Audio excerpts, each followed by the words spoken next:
Nirecreate ni Nadine Samonte ang kanyang iconic kapuso character na si Super T ng Super Twins.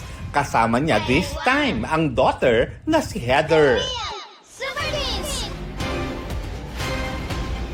Inula ng nostalgic comments ang transformation video. Screening ng MMFF film entries, kabilang ang Green Bones, extended hanggang January 14 sa ilang sinehan. Off to a good start this year si Khalil Ramos na nabili na ang kanyang dream car.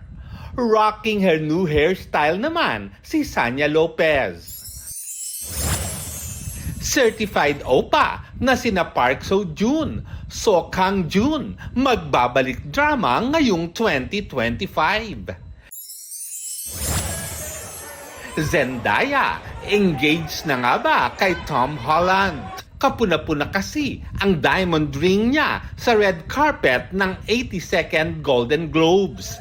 Nang tanungin tungkol dyan ng isang reporter, napangiti at napakibit balikat si Zendaya.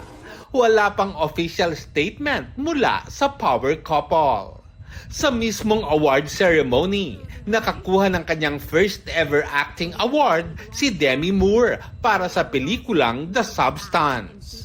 Big winner din ang Shogun na nanalo ng 4 na award kasama ang Best TV Series, Drama at Best TV Male Actor.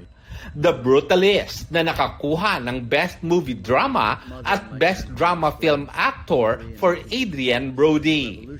Sa musical comedy naman, wagi ng 4 na parangal ang Emilia Perez, kabilang ang Best Supporting Actress Award ni Zoe Saldana. Nakuha naman ng Wicked ang Cinematic and Box Office Achievement Award. Lar Santiago nagbabalita para sa GMA Integrated News.